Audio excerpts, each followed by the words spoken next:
you point to Paul Tsongas, late congressman, who won in New Hampshire for the Democratic Party in '92, but lost in the long run because the margin of victory was small. Explain how this perception thing works, because I'm a bit of a novice with this. Well, as you probably remember in that race, everyone remembers New Hampshire is for Bill Clinton proclaiming himself the comeback kid. Bill Clinton didn't win in New Hampshire. He came in second place. He was facing a lot of scrutiny for some personal scandals back when he was governor. But the storyline coming out of New Hampshire was that this is a guy on the ascent. I think right now for Mitt Romney, he really wants to make sure that no one else gets a good storyline coming out of the state, and for him to do that, it means that he needs to win pretty handily. A lot of people here suggest he needs to win by 10 percentage points. Because the race has not seemingly been all that close, the expectations are very high on Governor Romney, who is obviously the governor of neighboring Massachusetts, owns a home in the state. The expectations were really high for him to win here. It's been more a race for second place. If the second place finisher comes really close to Mr. Romney, then that's not a good storyline for him heading into South Carolina, where the electorate has not been quite as friendly, or then moving on to Florida after that. Patrick, we looked at the poll numbers earlier. It looks like Mitt Romney has something like a 20-point lead over the next number two person. So if that gap is... I should warn you guys that New Hampshire does have a tendency to try and put their thumb in our eye and be a little unpredictable. But yeah, Romney has a very solid lead here.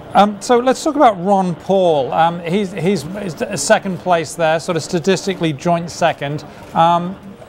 What's it mean for him? If he comes in second, does he just go on to South Carolina and it's okay, and maybe he can pull something out there, or is that it for him?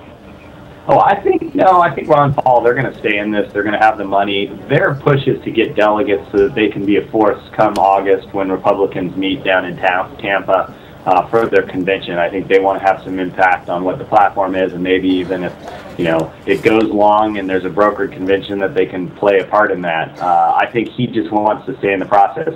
If Ron Paul is in second place and he gets about 20%, I think a lot of people kind of shrug their shoulders and say, well, Ron Paul's got about 20% of the Republican electorate behind him. I think the second place finish that would really surprise people would be if a John Huntsman were able to actually catch Ron Paul. That would be a very positive storyline for a guy that really needs one moving into some of these later states, because he's leveraged so much on New Hampshire. The same would be true for Newt Gingrich and Rick Santorum. But if Ron Paul is number two, I think that is the expectation, and he will have met expectations. And if you meet expectations, well, it's not much of a blip in the campaign narrative. So basically, the really strong horse race here is Huntsman versus Ron Paul, and these are two very, very different candidates. I've met Ron Paul in the past a few times. Never met John Huntsman, but from what I know about him, he just seems very, very different. I mean, it's how do these two win voters away from each other that are wavering, because they seem like chalk and cheese? Yeah, no, and you're absolutely right. They are definitely catering to different constituencies. If Huntsman's going to do well, it probably means that he's taking votes away from Mitt Romney. He's given kind of conflicting messages here in the state. On the one hand, he says he's a conservative. On the other, he started this campaign talking about his more moderate views.